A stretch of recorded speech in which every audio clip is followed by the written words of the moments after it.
प्रिय सज्जनों नमस्कार। बच्चा विमल यूट्यूब चैनल पर आपका स्वागत है, हार्दिक अभिनंदन है। प्रत्येक दिन की तरह बच्चा विमल आप लोगों की सेवा के लिए स्वरवेद के कुछ दोहे लेकर उपस्थित है। स्वरवेद वो वेद है जो अनंत श्री सदगुरुदेव सदा फलदेव जी महाराज की रचना है। विहंगम योग के प्रणेता हैं।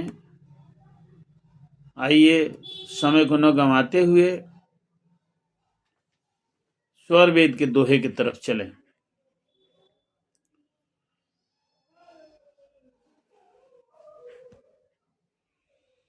बाह्य अंतर अंतर पूर्ण है, व्यापक समता भाव, अक्षर सो यह शब्द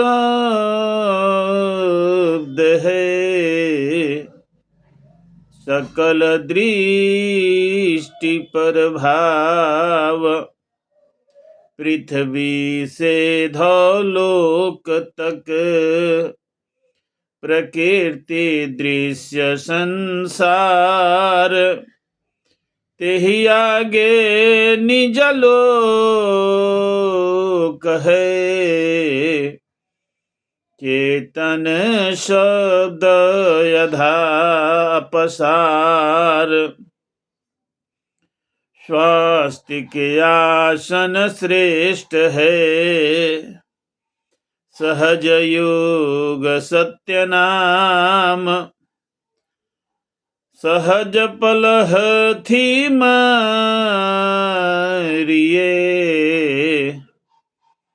सब विधि पूर्ण काम, अनुभवगामी चढ़त है,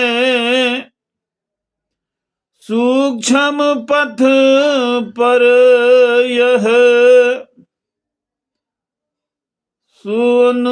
अनुभवगामी चढ़त हैं, सूक्ष्म पंथ पर यह, झूलत ही डोला प्रेम का,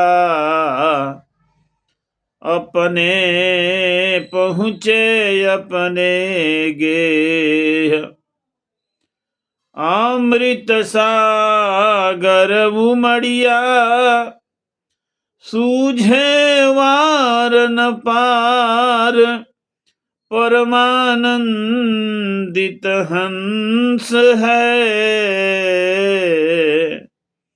छूटत यह संसार, प्रकृति भूमि पार कर, मरमी भेदी संत, दिव्य दृष्टि तब खुलत है, सन्मुख दृश्य अनंत, सब भूमि को पार कर, मन पावना भैलीन, निर्मल चेतन दृश्य से, देखे संत प्रवीण, दिव्य दृष्टि के खुलते, शीतल विमल प्रकाश, जगमग जगमग हो रहा,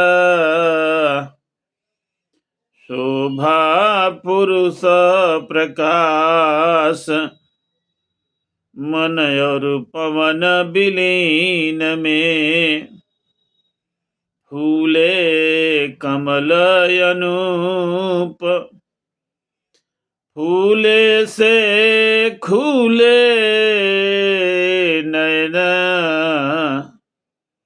दर्शन शब्द स्वरूप, ज्ञान योग प्रधान है, कर्म भोग से जान, ऊपर से शिक्षा मिली, बदति श्रुतिन जसमान, ध्यान ज्ञान योगी जीवन, सर्व ज्ञान भंडार, ज्ञान धर्म आश्रय रहे, योगी चरण आधार। प्रेम से बोलिए सद्गुरुदेव भगवान की जय। स्वामी जी शब्द के द्वारा आपको वहाँ की बात बता रहे हैं कि पृथ्वी और धवलोक यानी आकाश लोक, प्रकृति दृश्य संसार, ये संसार की दृष्टि है।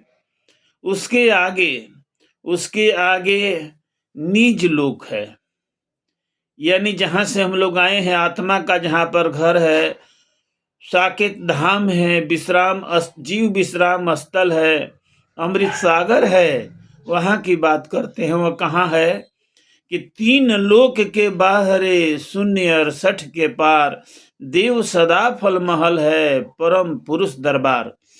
जो आप कह रहे हैं कि पृथ्वी आकाश के ऊपर, स्वामी जी इस दोहे का कहने का भाव है कि पृथ्वी और आकाश के ऊपर आपका लोक है। जो आपका अपना लोक है वो प्रकृति से परे का लोक है। प्रकृति पार सब उर्वासी, ब्रह्म निरीह विरज अविनाशी। गोस्वामी तुलसीदास की रचना रामचरितमानस में भी उन्होंने कहा है कि जिस पूर्ण ब्रह्म को आप खोजते हैं, जहां पर जीव का विश्राम स्थल है, वो यहाँ नहीं है, प्रकृति पार है। सज्जनों, प्राकृतिक क्या है, ब्रह्मांड क्या है, आप जब सत्संग में आइएगा तो आपको मालूम हो जाएगा। धौ पृथ्वी शशि सूर्य और 9 ग्रह ध्रुव आए, 3 लोक 14 भुवन, सो ब्रह्मांड कहाय। स्वामी जी स्वरवेद में कहते हैं कि 3 लोक 14 भुवन, ये ब्रह्मांड है, ये प्रकृति है। और प्राकृतिक पार जो है चेतन मंडल है, निहि अक्षर मंडल है, सार शब्द का मंडल है जो श्वेत है। सज्जनों, ईश्वर का रंग भी श्वेत है और वहां की भूमि भी श्वेत है। इसी को स्वामी जी इस दोहे के द्वारा आपको बताना चाहते हैं। फिर साधन के बारे में बताते हैं कि पद्मासन, स्वास्तिक आसन जो आपको कर रहे हैं, अगर हो सके तो कीजिए, नहीं तो सहज पलस्ती मार के, जिस प्रकार से आम आदमी बैठता है, इस साधन के बारे में बता रहे हैं कि जिस प्रकार से आपका आसन शुद्ध हो, सुखमय हो, उस आसन को आप यानी सहज पलस्ती मार लीजिए। अगर पैर में आपको किसी प्रकार का तकलीफ और तनाव न हो, तब आप जो है आपके गुरु के बताए हुए अब द्वारा आप जो साधन करें या योग करें। स्वामी जी इसी के बारे में बता रहे हैं।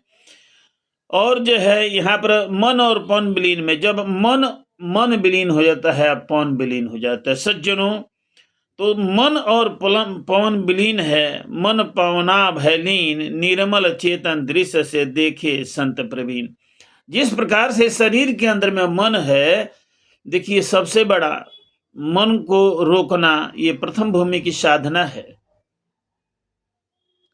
साधक को मन को रोकने की, मन की गति के जो बाहर जा रहा है, ये अस्थिर नहीं रहने दे रहा है आपको। मन जो है इंद्रियों का राजा है, मन इंद्रियों का राजा है।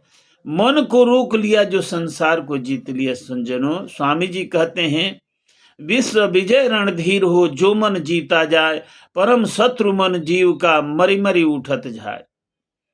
ये मन को रोकना प्रथम भूमि की साधना है। जिस प्रकार से सदगुरु बताए हैं, उस प्रकार से अपने उपदिष्ट भूमि पर मन को रोकने की जो है कला स्वामी जी बताते हैं। सत्संग में जाइएगा और बार बार उपदेश लेने से आपको मालूम हो जाएगा। इस ज्ञान का उल्लेख जो है श्रीमद् भागवत गीता में चौथा अध्याय के जो है ना, चौथा अध्याय में उन्होंने कहे हैं इस बात को। ये ज्ञान जो है अर्जुन को भी दिए हैं। ये ज्ञान लुप्त के कगार पर हो गया था आज से 5,500 वर्ष पर पूर्व। फिर इस ज्ञान को आकर के ब्रह्म ज्ञान को महाभारत के युद्ध धर्म क्षेत्र में, कुरुक्षेत्र में, इस ज्ञान को दोनों सेनाओं के बीच में भगवान कृष्ण के द्वारा अर्जुन को दिया गया है। इमं विवस्वते योगम प्रक्तमान हम अव्ययम विवस्वान मन्वय प्राह मनुरेख्याकुवे ब्रवीत। इस ज्ञान को भगवान कहते हैं कि सूर्य भी प्राप्त किए थे। जो सूर्य एक राजा हुआ करते थे, इस सूर्य की बात नहीं हो रही, भगवान कृष्ण कहते हैं उस सूर्य की। सूर्य एक राजा हुआ करते थे, उनको ये ज्ञान, ब्रह्म ज्ञान, उनको भी ये ज्ञान जो है प्राप्त हुआ था। सूरज ने अपने सुपुत्र मनु महाराज को दिए थे इस ज्ञान को। जब इसकी विशेषता जान गए तो मनु महाराज को दिए थे। अब मनु भी अपने सुपुत्र इक्ष्वाकु महाराज को ये ज्ञान मिला था। इस प्रकार से ये ज्ञान का जो है हास जब होता है तो फिर इस ब्रह्म ज्ञान को देने के लिए अवतरित पुरुष, महापुरुष यहाँ पर आते हैं। जिस प्रकार से सतयुग में सुकृत देव जी, त्रेता में मुनिंद्र जी, द्वापर में करुणामय जी, कलयुग में साहेब कबीर जी, और साहेब के जाने के बाद जो है नित्यानादि सदगुरुदेव के कृपा से, उस मुक्ति द्वार से, मुक्त धाम से अनंत श्री सदगुरुदेव भगवान यहाँ पर अवतरित हुए। और इस ब्रह्म ज्ञान को आज विश्व के अंदर में विहंगम योग का झंडा फहरा रहा है। इस ब्रह्म ज्ञान का झंडा फहरा रहा है अनंत श्री सदगुरुदेव भगवान सदा फलदेव जी का ये झंडा फहरा रहा है। इसीलिए साथियों, हम आपसे निवेदन करेंगे कि स्वरवेद का स्वाध्याय जरूर कीजिए, और बताए हुए साधन पर आप जो जिस प्रकार से साधना बताते हैं सदगुरु, उनके अनुसार जो है आप साधन कीजिए। आपको बहुत ही कम समय में इस अध्यात्म का जो है ना आपका शुरुआत हो जाएगा। यहीं पर बच्चा विमल अपने वाणी को विराम देता है, और मुझे आशा है कि जो आपके समक्ष जो है द्वितीय मंडल प्रथम अध्याय का 33 से लेकर के 43 तक दोहे आपको परोसा गया, आप अपने जीवन में उतारने का प्रयास कीजिएगा। यहीं पर बच्चा विमल अपने वाणी को विराम देता है। प्रेम से बोलिए सद्गुरुदेव भगवान की जय।